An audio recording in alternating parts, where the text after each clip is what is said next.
¿Cómo están, queridos hermanos? Dios les bendiga. Para mí un placer, una bendición poder estar con ustedes a través de este medio, de manera remota.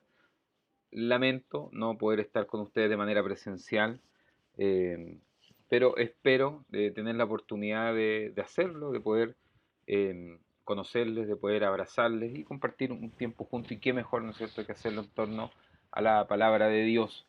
Eh, Me presento, mi nombre es Felipe Burgos, soy eh, esposo de una bella mujer, Mariel. eh, Junto a ella somos padres de dos niños, de dos pequeños, Santiago de 10 años y Leonor de 6 años. Estamos en la aventurosa tarea y desafiante eh, tarea de la crianza. Eh, Llevamos 22 años juntos y tenemos la bendición de servir, de pastorear a lo que se conoce como Iglesia Centro. Para nosotros es una alegría, el ministerio es una bendición, una iglesia que sin duda nace en el corazón de Dios y Dios nos da la posibilidad de poder plantar, trabajar y servir. Así que eso les podría contar por mi parte. Para mí es un gusto estar a través de esta vida con ustedes. Agradezco ahí al pastor Claudio, quien tuvo la, la consideración en invitarme y poder ser parte de esto, de esta manera. Eh, También dentro de las cosas que hago, que desarrollo, eh, son clases en el seminario teológico, donde puedo hacer un curso online acerca de adoración. Y según entiendo, han estado ustedes trabajando acerca de lo que es la adoración. Es por eso que el pastor me invita para poder compartir y seguir reflexionando con ustedes en esta línea, en esta temática. Un apasionante tema, desafiante tema, pero sin duda se vuelve también transformador, se vuelve algo útil, necesario para nuestras vidas, para nuestra práctica eclesial. Quisiera pedirles de que nos tomemos un momento ahí donde estamos, de manera remota, en su lugar, si puede hacerlo, tómese un momentito para tener un momento de oración y pedirle básicamente al Señor que nos hable, que su palabra, ¿no es cierto?, nos transforme. Permítame orar antes de comenzar. Dios Padre, te pedimos, Señor, que hables a nuestra vida. Te pido, Señor, de que tu palabra sea transformando, Señor, mi corazón, mi entendimiento, Señor, de que todo lo que podamos reflexionar, escuchar, aprender, nos lleve a la persona de Cristo. Eh, Aquel modelo, aquel ejemplo en el cual tú nos diste, Señor, para vivir nuestra vida conforme a nuestra máxima expresión, para crecer y alcanzar la estatura de aquel varón perfecto. Dios Padre, háblanos, Señor, te lo pido en el nombre de tu Hijo Jesús. Amén. Amén. Como les decía, un apasionante tema. A mí, en lo personal, me, me apasiona cada vez más profundizar de una u otra manera en esto que llamamos adoración. Y quisiera invitarle a pensar por un momento, a reflexionar en cuanto a esta palabra que decimos, ¿no es cierto? Adoración. Primeramente quisiera invitarles a pensar, quisiera invitarles a reflexionar, y es acerca del uso de las palabras, cómo nosotros entendemos, ¿no es cierto?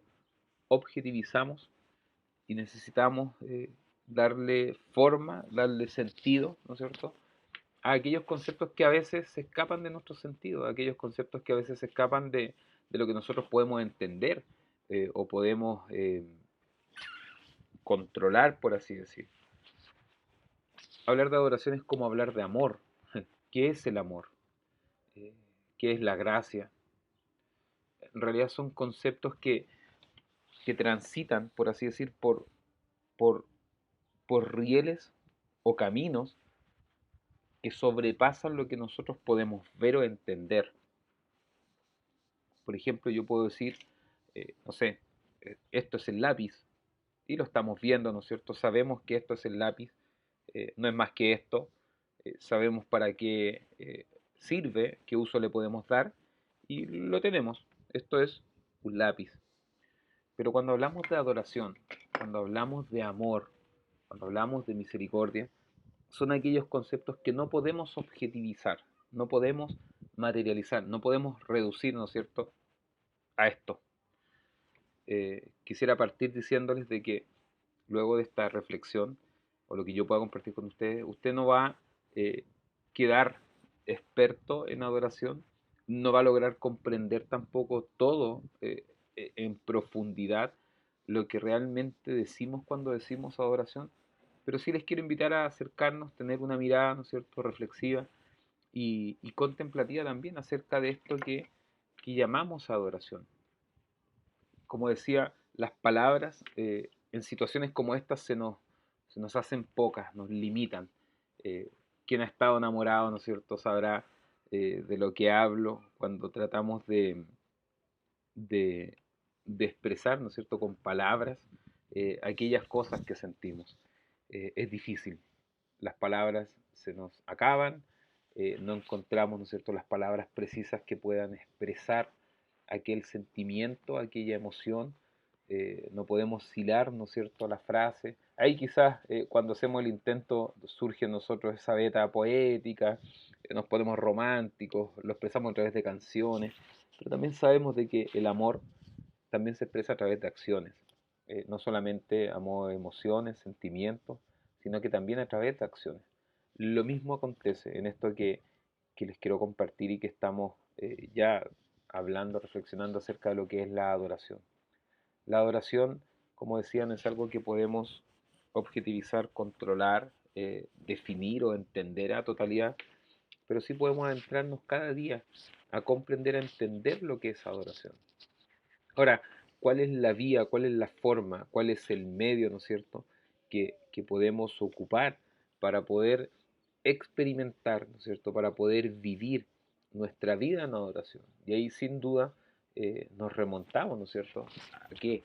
A la palabra de Dios y a la persona de Cristo, sabiendo que Jesús, como usted yo sé que bien sabe, ¿no es cierto?, no es un, un ser que se encuentra aislado a nuestro alcance, no es eh, un ser que nos está controlando desde cierto espacio lejano, virtual, sino que Jesús, el Hijo de Dios, es quien está en nuestros corazones, quien habita en nuestro corazón, quien tiene la disponibilidad, quien tiene la disposición de abrir su corazón a Cristo.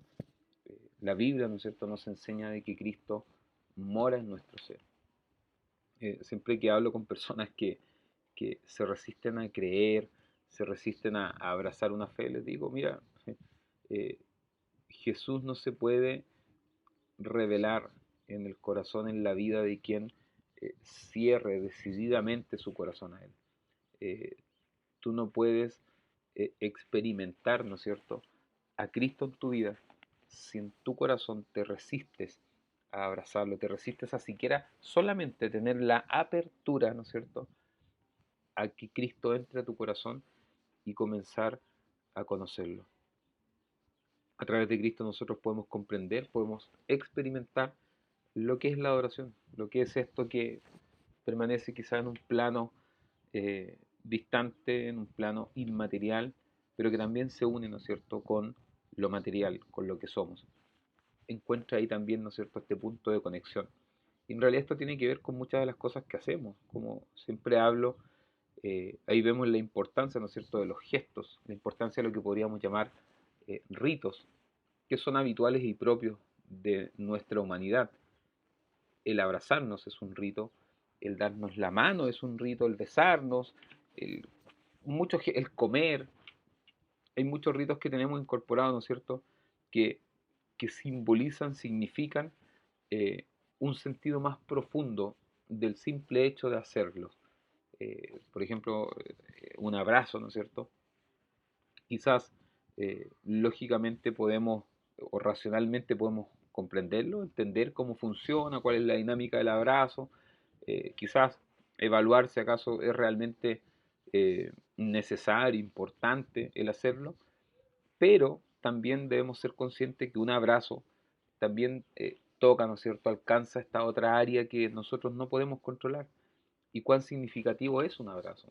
¿Cuán significativo es un abrazo de un padre a su hijo? ¿Cuán significativo es un abrazo entre amigos? ¿Cuán significativo es un abrazo entre las parejas, ¿no es cierto? El cariño, la adoración. La adoración pasa a ser aquella herramienta, aquel punto de conexión, ¿no es cierto?, entre esto que no podemos comprender, no podemos objetivizar, pero sí también podemos experimentar. Quisiera eh, recordarles, invitarles a pensar en todos los encuentros que en la Biblia podemos visualizar. Hay encuentros que son significativos, ¿no es cierto? El de Saulo, cuando se encuentra ahí en Hechos 9 con este Jesús resucitado, a quien tú persigues, ¿no es cierto?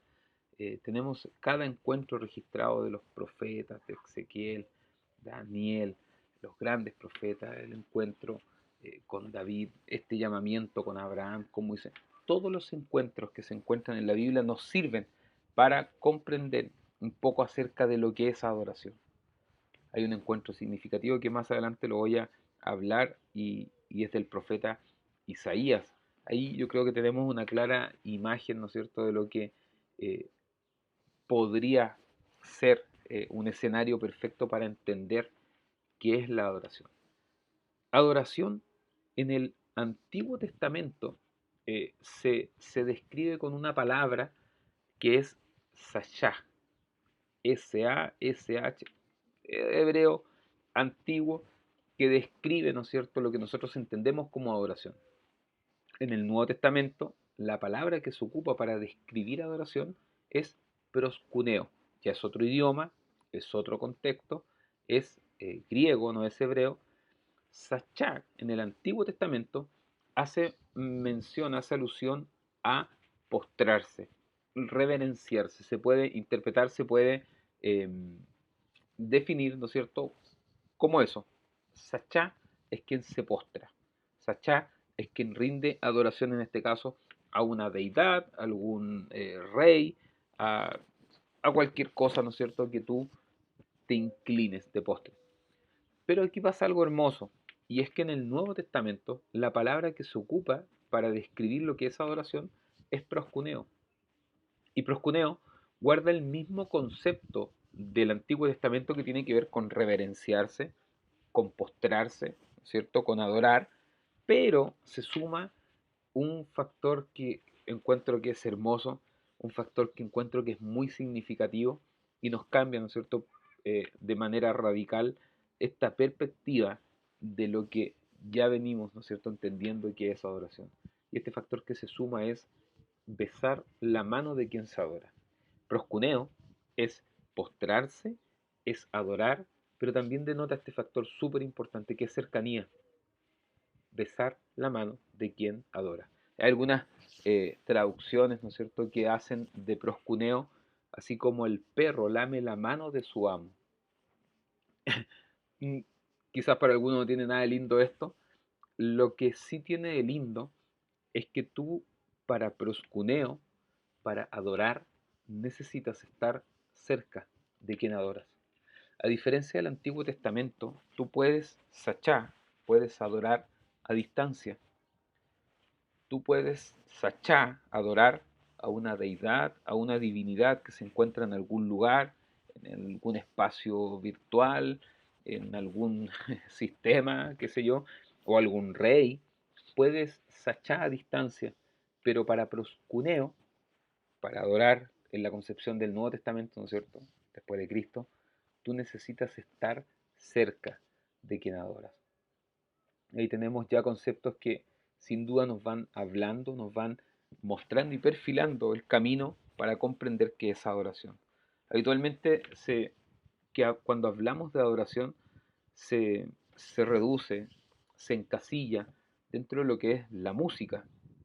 Adorar es cantar, pero en realidad lo que les quiero invitar a comprender, a reflexionar, que adoración es algo que abarca mucho más, que la manifestación, ¿no es cierto?, en este caso a través de la música, a través de un arte, sino que algo que también tiene implicancias para nosotros, también tiene implicancias en nuestra vida. Le hablaba de diferentes encuentros que hombres y mujeres tuvieron, que podemos ver en la Biblia, en el cual podemos decir de que cada uno de esos encuentros se encuentran, ¿no es cierto?, en estos eventos, esto que podríamos entender, vislumbrar acerca de qué es adoración. Hay un texto que está ahí, usted lo puede leer con mayor tranquilidad, con mayor dedicación, em, en Isaías capítulo 6, permítame hay que buscarlo para tenerlo presente, eh, la experiencia del profeta en la presencia del Señor. A través de una visión, el profeta eh, se encuentra, ¿no es cierto? Uf, ahí está, Isaías capítulo 6. Y bueno, lo voy a ir leyendo, pero usted le invito a que lo lea, a que se siente quizá esta semana, se tome un momento y pueda ahí dedicarse a un estudio, ¿no es cierto?, de calidad de la palabra y pensar en estas cosas que hoy día vamos a reflexionar. Dice, en el año en que murió el rey Usías, vi yo al Señor sentado en un trono alto y sublime, y sus faldas llenaban el templo. Tenemos la escena del profeta, ¿no es cierto?, a través de una visión, contemplando lo que aquí él comienza a relatar. Dice, por encima de él habían serafines, cada uno tenía 6 alas, con 2 cubrían su rostro, con 2 cubrían sus pies, y con 2 volaban.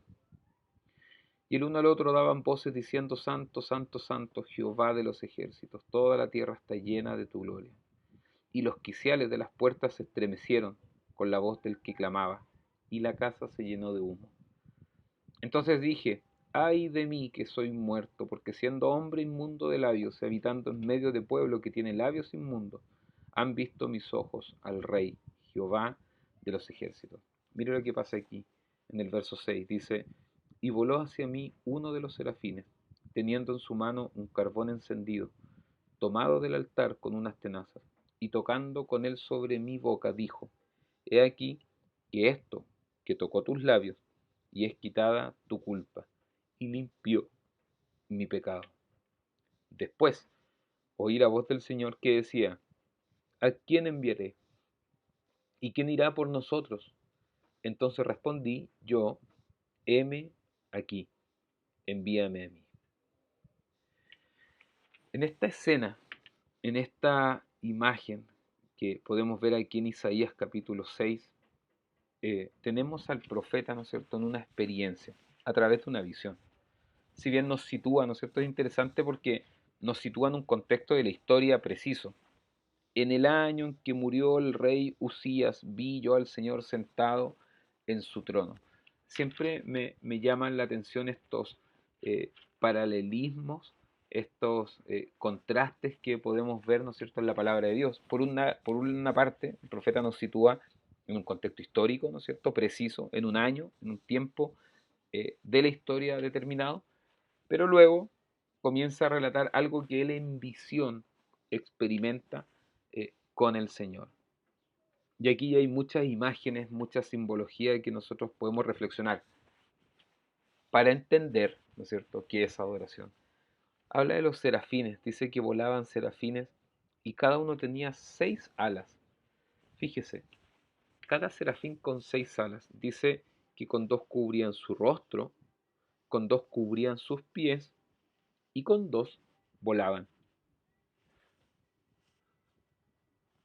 4 de las 6 alas que tenían estos seres especiales, ¿no es cierto?, ocupaban para reservarse, para guardarse, para demostrar devoción, humildad delante del rey.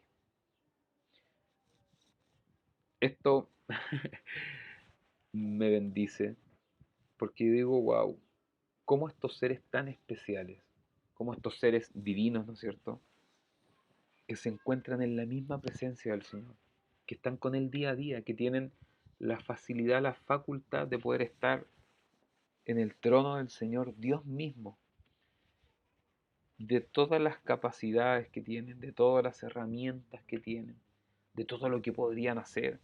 Uno dice, wow, con 6 alas, ¿cuántas cosas podrían hacer? Podrían volar mucho más rápido, podrían llegar mucho más lejos, podrían ser más eficaces, ¿no es cierto?, moviéndose de un lado a otro. Pero estos seres entregan ya en ofrenda, ya en devoción, en servicio, 4 de las 6 alas, y con solamente 2 vuelan. De aquí podemos desprender muchas cosas, ¿no es cierto? Pero una de las cosas que me gustaría compartir es que cuando hablamos de adoración, cuando hablamos de conectar, ¿no es cierto?, Eh, de manera íntima y profunda con el Señor, no tiene que ver con nuestras capacidades, no tiene que ver con nuestras cualidades, no tiene que ver con cantar bien, tocar un instrumento, no tiene que ver con saber tocar o no saber tocar un instrumento, cantar o no cantar, sino que tiene que ver con lo que realmente tú eres, tiene que ver con lo que realmente tú eres delante del Señor, en el cual, siendo lo que eres, tampoco se trata de ti, sino de simplemente tener esta disposición. Dice que los ángeles daban voces del uno al otro diciendo, Santo, Santo, Santo, Jehová de los ejércitos. Dice que en ese momento los quiciales de las puertas, el cimiento de ese lugar, comenzó a estremecerse, y dice que la casa se llenó de humo. Los quiciales de las puertas, verso 4, se estremecieron con la voz del que clamaba, y la casa se llenó de humo. En ese momento, el profeta le viene, le aborda un temor reverente, un temor sincero. Ay de mí, que soy pecador. Soy pecador y habito y vivo con personas pecadoras. El profeta en ese momento tomó conciencia de lo que realmente era delante del Señor. Aquí podemos desprender otro principio, ¿no es cierto? Y es de que en esto que estamos estudiando, reflexionando, esa adoración, es necesario, ¿no es cierto?, que tengamos plena conciencia. Es necesario que sepamos lo que somos. Podría unirlo, ¿no es cierto?, con ese texto donde Jesús dice, yo no he venido a justos, sino a pecadores. No he venido a sanos, sino a enfermos. Lo que Jesús está queriendo decir, no de que existan personas sanas, no de que existan personas perfectas, porque no las hay, no de que existan personas que no necesiten de Él. Lo que Jesús está diciendo es que hay personas que se creen sanas, que hay personas que se creen perfectas, las cuales en lo que creen y cómo se perciben, piensan o creen no necesitar de Jesús. Una de las actitudes que quien adora, debe tener, ¿no es cierto?, delante de la presencia del Señor, es conciencia de la necesidad que tenemos de Cristo. Dice que en ese momento la casa se llenó de humo y se escuchó una voz, ¿no es cierto?, desde el trono que decía, no, perdón, me estoy saltando. Hay otro factor súper importante que me gustaría también compartirle, y es de que uno de estos serafines, uno de estos serafines dice, una vez que el profeta toma conciencia, dice que voló hacia él con un carbón encendido. Un carbón encendido que ni siquiera, ¿no es cierto?, este ser especial pudo tomar, sino que tomó con unas tenazas. Y ese carbón dice que lo puso sobre la boca.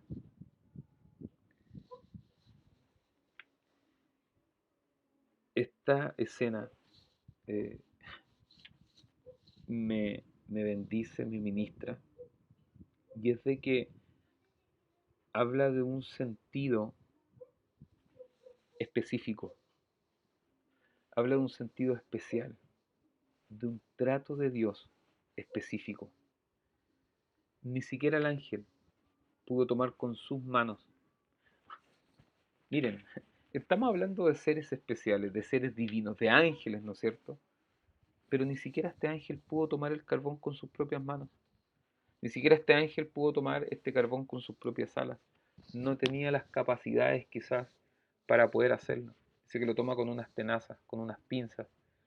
Y ese carbón lo coloca en la boca de quien está experimentando, ¿no es cierto? Todo esto, el profeta en este caso, delante de la presencia del Señor.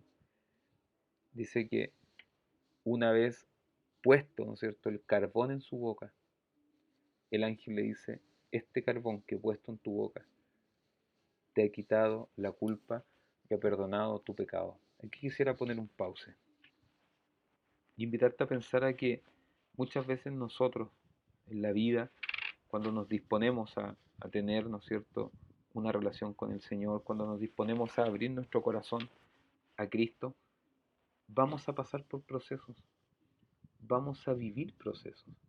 Fíjese que la escena que el profeta nos entrega es una escena cruda, es una escena dolorosa, un carbón en la boca. No sé si alguien alguna vez se atrevería o se atrevió a tomar un carbón encendido y tomarlo y colocarlo en la boca. Sin duda nos habla de un trato, ¿no es cierto? Quizás duro, quizás doloroso, pero necesario.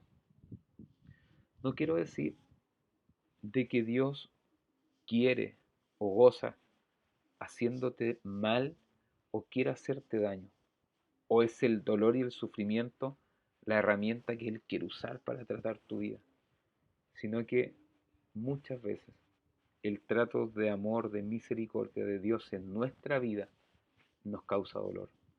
Y nos causa dolor ¿por qué? Por lo que realmente somos. Nos causa dolor porque Cristo en nuestra vida, Dios en nuestra vida, su palabra en nuestra vida, nos confronta, nos desajusta. Seguir a Jesús nos va a llevar por lugares que quizás no quisiésemos recorrer, por caminos que no quisiésemos recorrer.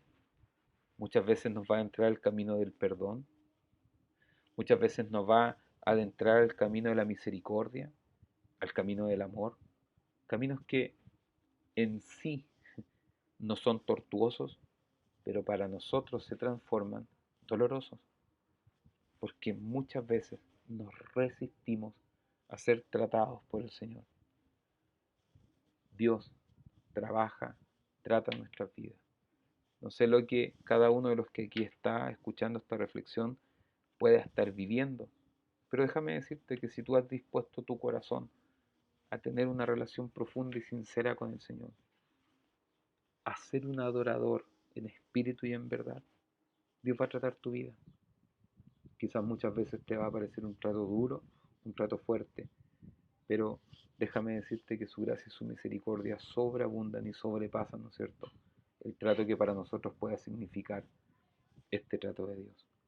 Fíjate que aquí ya comienza, ¿no es cierto?, a cambiar el panorama y una vez que el profeta logra percibir, ser tratado, experimentar, ¿no es cierto?, todo lo que contempla en esta visión, aquí sucede algo especial. Y es de que en ese momento y luego de ese trato, luego de permanecer, dice que él oye, dice que escucha. ¿Y qué oye? Aquí podría parar de nuevo, ¿no es cierto? Y decirte, Dios está tratando tu vida. Si tú has dispuesto tu corazón a conocer del Señor, si tú has dispuesto, perdón, tu corazón a ser un adorador, a ser una adoradora, déjame decirte que parte, ¿no es cierto?, del fruto, del resultado de este trato del Señor con tu vida, vas a poder oír con claridad la voz que está en el corazón de Dios. Y aquí se nos va completando este círculo, ¿no es cierto?, de lo que estamos hablando, de lo que estoy hablando acerca de qué es la adoración. Muchas cosas he dicho, ¿no es cierto? Estar, contemplar, trato de Dios, tener conciencia de lo que somos. Muchas cosas acontecen en este relato que podemos desprender, pero aquí ya estamos llegando al cierre, aquí ya estamos llegando al final de algo que es realmente asombroso, y es de que el profeta escucha la voz de Dios. Y lo asombroso de esto es lo que oye. ¿Qué escucha? Escucha un clamor de preocupación. Si tú tienes la oportunidad de proscuneo, ¿te acuerdas? De postrarte, de estar cerca, colocar tu oído en el corazón de Dios, escuchar. Vas a escuchar un clamor. Y ese clamor es: ¿quién irá por nosotros?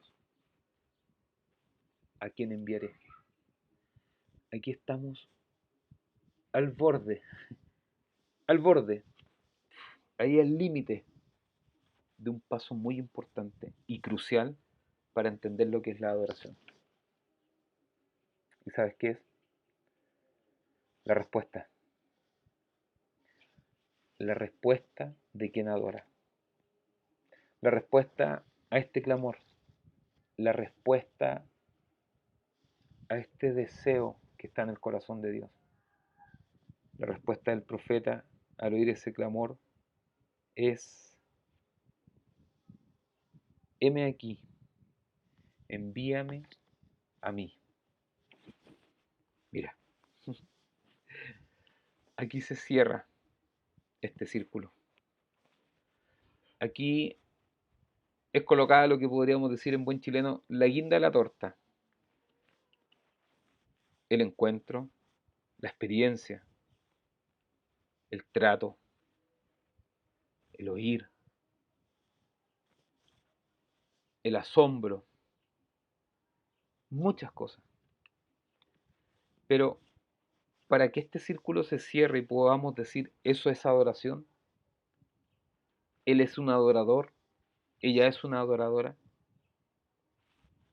el condimento, la guinda de esta torta, el broche de oro, el cierre, es la respuesta. Heme aquí, envíame a mí.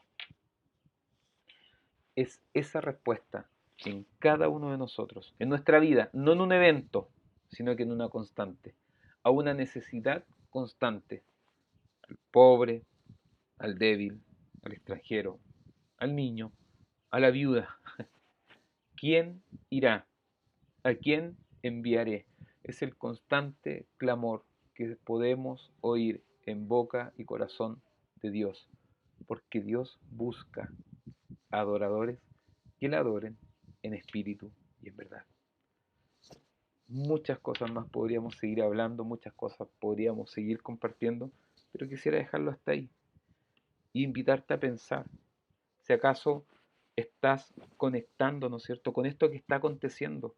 Si acaso tienes la disposición, tienes la apertura a contemplar la grandeza de Dios, a contemplar al Señor sentado ahí en su trono, a permanecer en este trato de Dios, a asombrarte por su poder, por su misericordia, por su gracia, a inclinar tu oído, colocarlo en su pecho, escuchar su clamor y responder a esta necesidad que está en su corazón. El Padre busca. Busca es un, un, un verbo que se encuentra en un presente activo. No pasado, no buscó, no buscará, sino constante, continuo. Busca adoradores que le adoran, que le adoren, perdón, en espíritu y en verdad. ¿Cuál va a ser la respuesta? Amigo, amiga, iglesia, ¿cuál es tu respuesta? ¿Y cuál es su respuesta como iglesia a esta invitación que día a día podemos escuchar en el corazón de Dios? Podríamos decir de que la verdadera oración no tiene que ver con las capacidades que tengo, con lo que yo pueda hacer, sino simplemente con poder escuchar ese clamor que está en el corazón de Dios y responder con mi disposición a ser enviado, a ser usado por el Señor. Dios les bendiga. Como les decía al principio, espero en algún momento quizás poder conocerles, abrazarles, estar junto a ustedes y poder compartir de la palabra de Dios. Dios les bendiga.